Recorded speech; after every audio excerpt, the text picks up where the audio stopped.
আমরা সাধারণত সব সময় দেখি গাছের ডালে বা উঁচু মাকামে মধুর চাক হয়ে থাকে, কিন্তু আপনি কি কখনো মাটির নিচে মধুর চাক দেখেছেন, যে চাকের মধুতে রয়েছে দুর্লভ ও অসাধারণ ঔষধি গুণ? অবাক হচ্ছেন বুঝি? আবার এর থেকে আশ্চর্যজনক, এই মধু উৎপাদনকারী মৌমাছির কোনো বিষাক্ত হুল নেই। আজকে আমরা আলোচনা করব এই মৌমাছি সম্পর্কেই। জানতে হলে পুরো ভিডিওটি দেখুন। এমনও হতে পারে যে আপনার বাড়ির আঙ্গিনায় মাটির নিচে মধুর চাক, অথচ আপনি নিজেও জানেন না। তো চলুন আলোচনায় ফিরে আসা যাক। ভিন্ন জাতের এই মৌমাছির চাক হয়ে থাকে অনেকটা কালচে রঙের, আবার সেই চাকটির থাকে অদ্ভুত অদ্ভুত কিছু বৈশিষ্ট্য।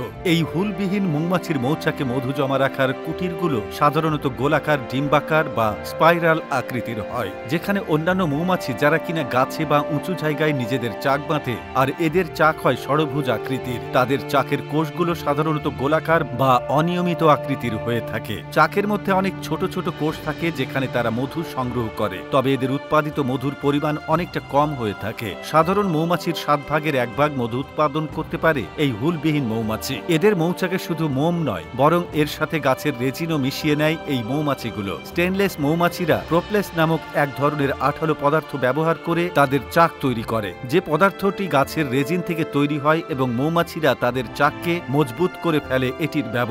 স্টেনলেস হানি বির বৈজ্ঞানিক নাম হল মেলিপোনিন। এদের প্রায় 550 প্রজাতি রয়েছে। এদের মূল আবাসস্থল দক্ষিণ America, Brazil, Mexico, Argentina, Africa এবং দক্ষিণ পূর্ব এশিয়ার থাইল্যান্ড, ইন্দোনেশিয়া, মালয়েশিয়া এবং অস্ট্রেলিয়া। এই হুলবিহীন মৌমাছির মধু সাধারণত অন্য প্রজাতির মৌমাছির তুলনায় স্বাদে আলাদা। এই মৌমাছির মধু সাধারণত একটু মিষ্টি কম এবং হালকা টক স্বাদযুক্ত, তবে এই মধুতে বেশি পরিমাণে অ্যান্টিঅক্সিডেন্ট এবং ওষুধি গুণাগুণ রয়েছে, যেটি দ্রুত শক্তি পুনরুদ্ধারের সহায়ক এবং প্রচুর খাদ্য গুণে ভরপুর। একটি স্টেনলেস মৌমাছি বছরে গড়ে 1 থেকে 1.5 লিটার মধু উৎপাদন করে থাকে, যা সাধারণ মৌমাছির তুলনায় অনেকটা কম। অন্যদিকে সাধারণ মৌমাছি 20 থেকে 30 লিটার পর্যন্ত মধু উৎপাদন করতে পারে। স্টেনলেস মৌমাছিরা সাধারণত খাদ্য সংগ্রহের জন্য চাক হতে আধা থেকে 1 কিলোমিটার থেকে 2 কিলোমিটার দূর পর্যন্ত উড়ে যেতে পারে। তবে এই মৌমাছির প্রধান শত্রু হচ্ছে পিঁপড়া। পিঁপড়ার হাত থেকে নিজেদের মধু ও চাক রক্ষা করতে প্রতিদিন রাতে এই মৌমাছির দল তাদের চাকের প্রবেশদ্বার এত ছোট এবং সংকীর্ণ করে তোলে। প্রোপ্লেস নামের আঠালো পদার্থ ব্যবহার করে তারা তাদের চাককে সুরক্ষিত করে।